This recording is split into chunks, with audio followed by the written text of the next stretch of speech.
And welcome back. Here we go again. We discussed already delivery, food delivery, some kind of customer mental models, but we haven't yet discussed drones delivery. And we have a special guest here tonight with us. So without further ado, let me introduce delivery to the stage some kind of customer mental models, but we haven't yet discussed drones delivery. And we have a special I get some kind of echo. Sorry for that. So we have a special guest, Bobby Healy, CEO and founder of Manna Drones Delivery, or shorter, Manna. Welcome to the stage. Thanks for being with us today. Pleasure to be here. Thanks for having me. Okay. Bobby, I think it's the best way if you kind of, introduce yourself, like give us a short overview of your past role, because this is not your first company, right? No, this isn't. This is the fifth company that I've started, and I've sold all of the previous companies, always tech companies. So I'm a programmer. Started off in video games, building video games, and sold that company, and then built two travel technology businesses, and then another hardware integration business. And actually, my last business was valued over $1 billion. I'm glad to say, and just 3 years ago, I founded this one, Manna, by far the most fun and the biggest potential of any of the businesses that I've built. Okay, so how did you come up with this idea to found the drone delivery company? Yeah, it's a combination of there's a confluence of technology that's happened in the last 5 years around drones, around solid state MEMS, accelerometers, gyros, and around battery technology and energy density of batteries, around motors. So there's a number of technologies that have evolved and matured such that they're now relatively off the shelf or commoditized down to a price point that means it's viable on a unit economics basis to fly a hamburger or a coffee and make money. So even 3 or 4 years ago, pricing of batteries or motors would have meant you'd lose money in every order. But so there's that one thing. So the tech has matured and commoditized to the point where it's viable to use it as a delivery system. And then at the same time, we've all seen the rise of food aggregators around the world. We've all seen the rise of 20-minute delivery of pretty much every delivery system in the world. And we've seen the way they've evolved to be single or negative margin, single digit or negative margin businesses, very, very tough industry because of that overhead of the human being in the car or on the motorbike.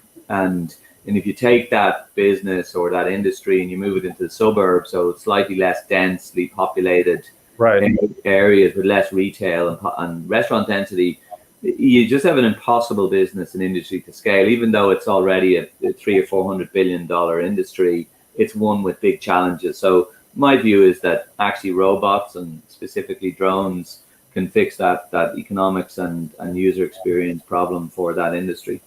Okay, so if I'm hearing you correctly, what you're claiming is that actually drones delivery are cheaper than all this bike delivery or like any other delivery, right? They're significantly cheaper, yeah. At scale, a drone will deliver for less than $1 per delivery in a suburban context, and it'll do it in about 3 minutes. So our median flight time now is just over 3 minutes in the town where we operate. But again, at scale, when we're flying at the normal speed, your flight time is going to be 3 minutes. And that'll cost about $1 to achieve.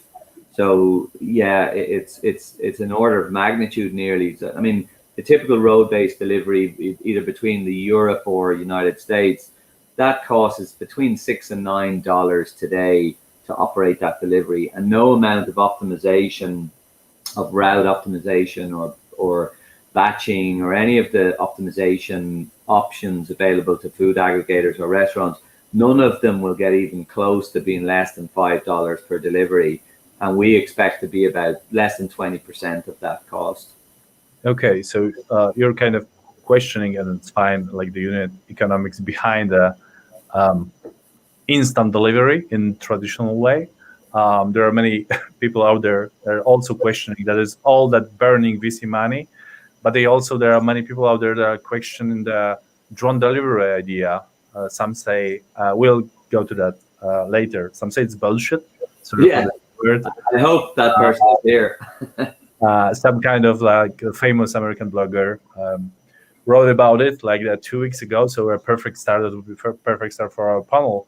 But actually, before we go into that, can you explain like how do you define this mission? Because you say the Manna is drone delivery as a service, right? Yeah. So how do you find that? Yeah. So when we enter a new town, and our next town is 45,000 population, 45,000 people, we fly from a centralized base. In fact, we fly off the roof of Tesco, which is one of the bigger retailers here.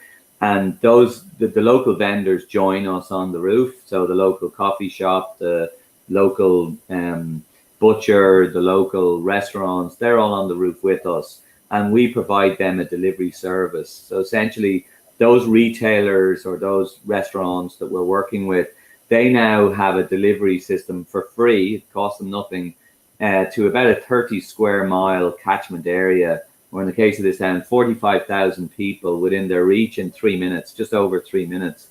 And so that's the service, and we provide that service for any partner that has a low value, lightweight product that's either perishable or frequently ordered. So coffee, hot food, grocery, pharmacy, those categories, we provide just the delivery service. So we're not a retailer, we're not an aggregator. We actually have an agreement with Just Eat, where we fly for them for one of the restaurants that we're operating with.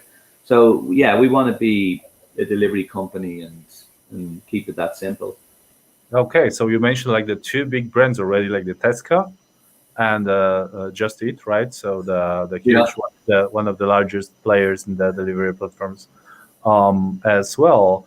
But you mentioned that people order coffee or broccoli or whatever. How does it work? Like, explain me like I'm 5. So I'm the customer living in this Irish city of yours when you're operating. So how does it operate? How are we in the Jetson movie already, or where are we?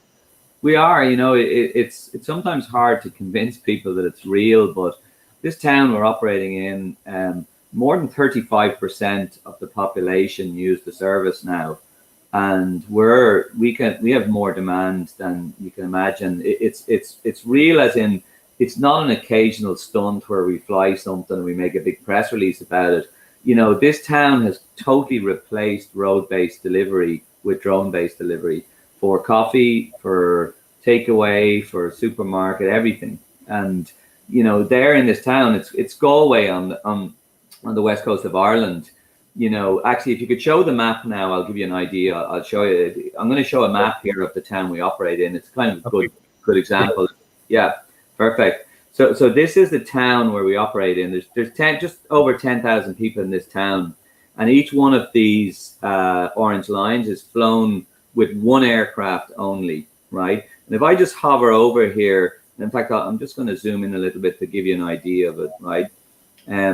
So you see the penetration here. If I zoom in, you can see that nearly every home on this road is using it. And if I hover over the flight, that's a 5.7 kilometer flight, and it's with a coffee on board. And there's a Tesco order. There's another coffee, more coffee, Tesco. I could keep going, but there's the bakery. Look, you see the point here, right? This is a very well used product, and most of our customers now. So we're just live about a year, just over a year. We've already done 35,000 orders, and we have customers that have used this over 100 times already to order something as boring as a cup of coffee. And this town here, there's obviously some rural components too. If I scroll out here, you'll see this flight as well. And there's some long flights. This one is 8 kilometer flight. And if I go to the center here, just to finally explain what's going on and the curious shape, this is Tesco here in the center. And we fly off the roof of Tesco with just 2 aircraft that powers those 10,000 people. And those people are paying for their orders. They're not free. You can close that screen now. So it's not free. They pay the full amount for the product, and they pay us a delivery fee. Yet they keep coming back. And what's interesting about it now, and I love to say this because it really goes. This is so important. They don't call it drone delivery in this town. They just call it delivery. Simple. They either go to the coffee shop or they get it delivered, and delivered is drone. Is that so? Okay. What's the name of the city again, just in case anyone from the audience would like to go there and visit and experience themselves? It's in Galway in Ireland, Galway, and you're all very welcome to visit and see it. But actually, in the next 2 weeks, we'll be going live in Dublin, in Ireland, so you can fly to Dublin. It's a bit easier to get to Dublin, and we're there in this town. It's called Balbriggan. It's a suburb of Dublin. We'll do about 500 flights a day, and we'll be serving, again with Tesco. We also have agreements with Coca-Cola, with Unilever for their ice cream products, with Samsung. So we have a Samsung hardware store, and a bunch of other agreements. But essentially, our mission is to completely replace road-based delivery across the suburban world. We don't mean to be some niche product that has some exciting, expensive, toy. We're going to replace the car 100% for delivery of lightweight, low-value goods. So that means billions of flights a year we aim to be doing. So this isn't, as that commentator said, bullshit. This is as real as it comes.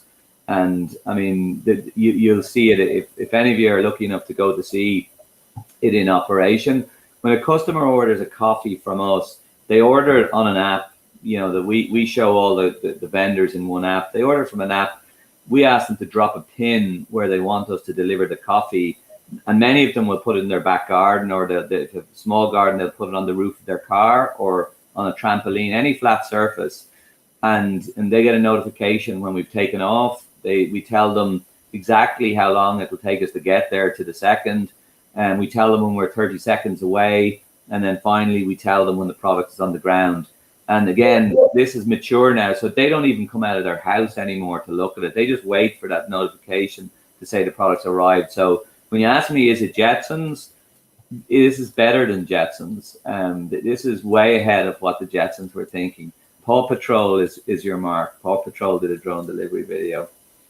Okay, I need to watch this now because I'm familiar with Jetsons, that was my one of the favorite movies from my childhood.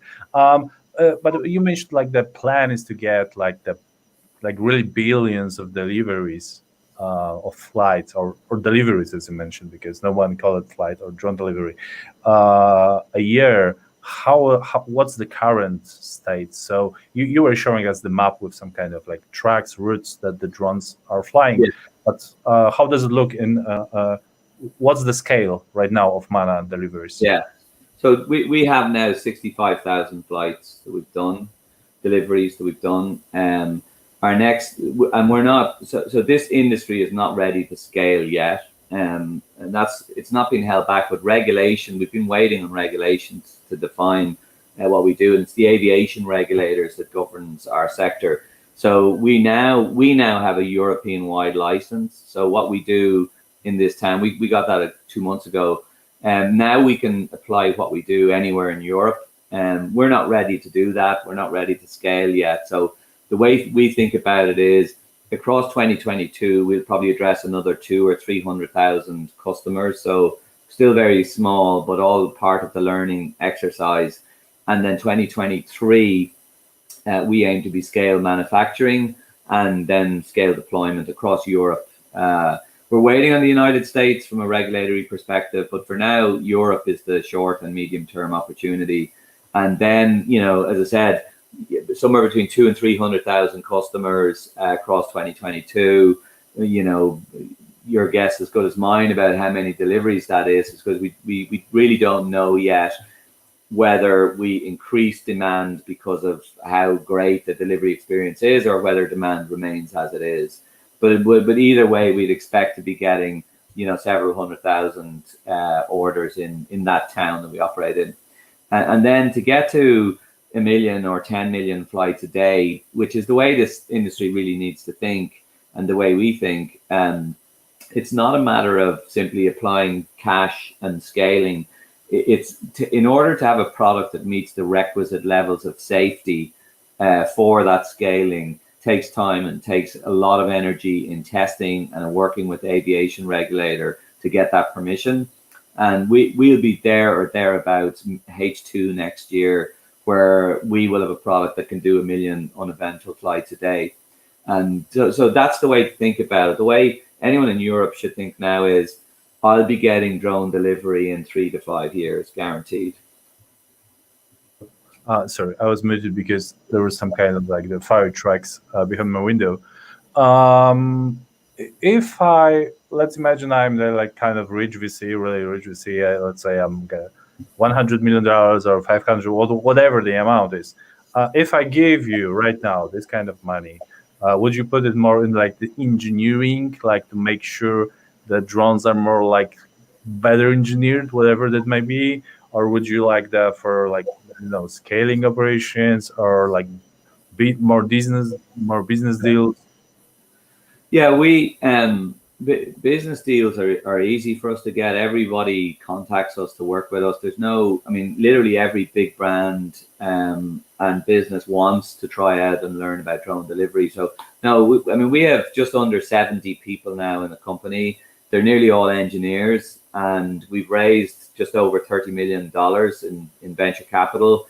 So we have plenty of money. We don't need any more cash because we're still very much in engineering mode. And we'll raise, we raised a Series A, a $25 million Series A in this April, and we'll most likely raise again early next year to mid next year. And that capital, will probably be used to begin scale manufacturing and to start putting in place what I would call the organizational components around scaling in multiple markets in parallel. So it's a totally different, whereas now we're R&D engineering and kind of mission driven. The next phase of our business will be about growth and about scaling. And so that's a totally different skill set and different cost requirements. And of course, CapEx and working capital requirements will go up significantly when we start that. But for now, we've accomplished everything we've accomplished with less than $10 million. And, we don't need probably much more than another 20 or 30 to get to the scale position. Okay. Let me come back to this bullshit thing and bullshit quote. So while I keep my because I'm always for any I love this spirit, entrepreneurial spirit of yours, and I really admire your passion. So, but there is some ground. It's not like it's not like the quote just thrown out of nowhere. What we are seeing is that many companies like DHL or Amazon recently like pushed back. Like there were some kind of layoffs or some kind of maybe resumption of what they were thinking with their primer. So how does it impact Manna? Like I know on your own ground, you're having like the good feedback from customers, good feedback from business partners. But does it bother you that the huge brands are kind of taking a step back maybe? Yeah. Well, they're not. And that article was full of look. It was a publicist's article. It wasn't based on fact at all. I'll totally discredit it in many different ways. Amazon have not pulled back whatsoever on drone delivery. They see it as a strategic goal. They have 650 people working in Seattle on their drone delivery program, and most people don't realize they were in the UK a long time ago testing with a team there, about 100 people. They closed down their UK project because it was just no longer part of their strategy. That's all it was. And they've every intention of doing it.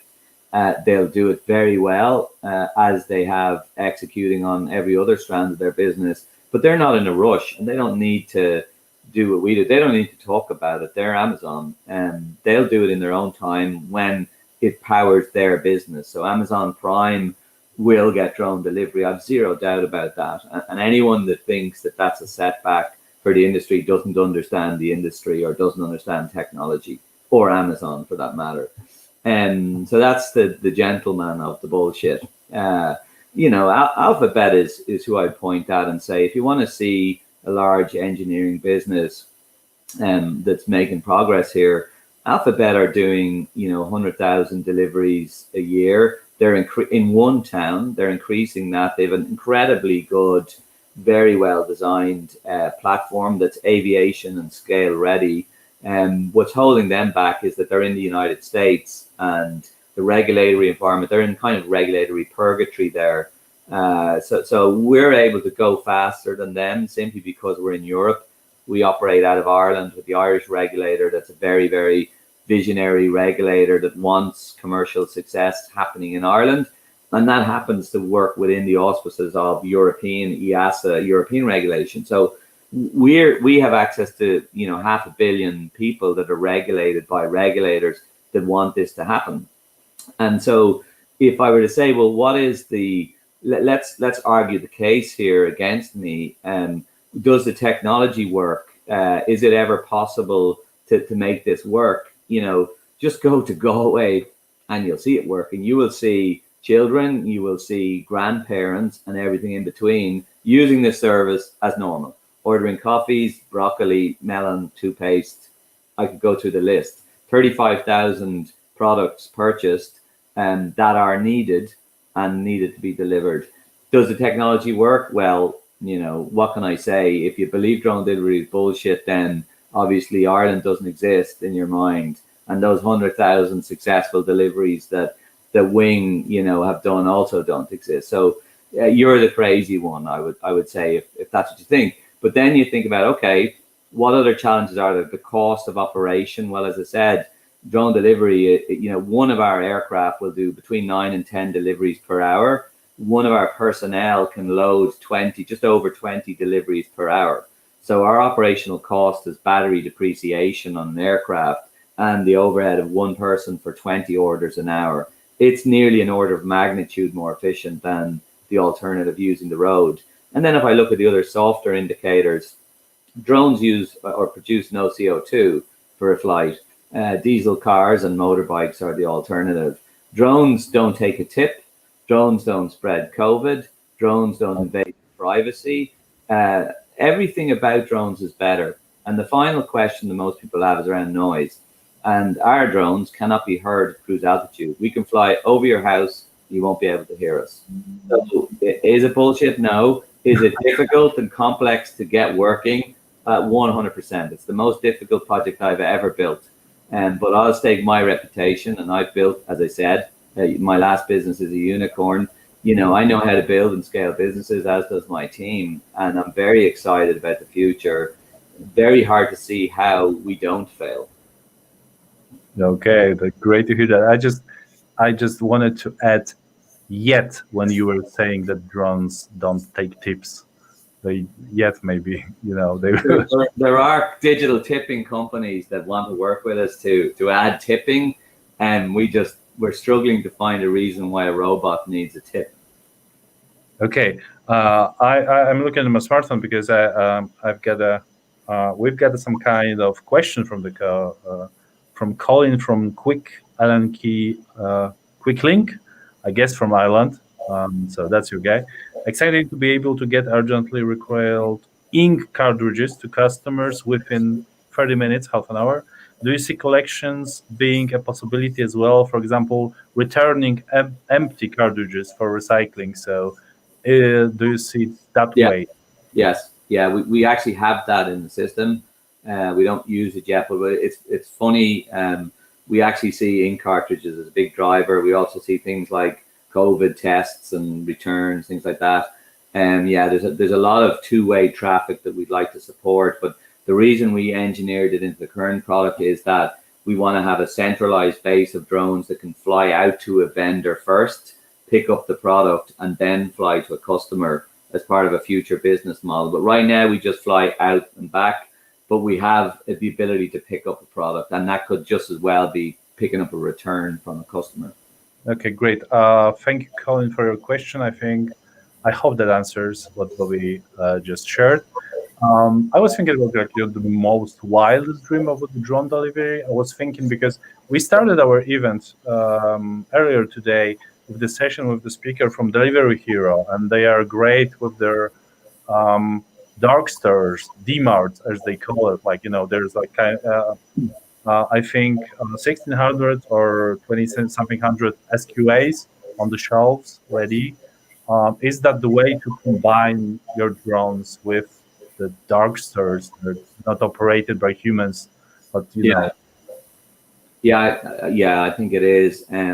It may not exactly be so. Like Dashmart have 1800, I think, stores. GoPuff have two, or not stores, sorry, SKUs. GoPuff have something similar, whereas the Tesco we fly off has 19,000 different products. Somewhere, in there is the 90% or the 90th percentile. We don't know what it is yet, but we, like, if I were to look, we've a very, very long tail of products from Tesco. And in fact, to your last question, we've also delivered printer cartridges. So we have a long tail. I think a lot of the businesses like Marts have to restrict the number of products they sell because of the retail. Don't forget, they all work and operate in very, very dense locations, urban locations, in order to make the economics work. And because of that, retail space is a premium. Whereas we work in suburbs and we don't really care where we are because we don't need to optimize for human time, and we just need to optimize for energy. So we could probably power cheaper real estate, so therefore more choice for customers. And there's no reason why, for example, the local bookstore in Galway where we operate, they've got a better product than Amazon have. And I know that's a big statement, but they do. You can buy a book from this store and get it quicker to your house delivered, than Amazon are ever going to do it. So there's a case where there's a combination of dark store, non-perishable, and then dark kitchen together with some other, local vendors all in one place being delivered. Yeah. Okay, right. We could talk for hours, I think, about this topic. There are so many great challenges and opportunities at the same time for the drone delivery. So fingers crossed.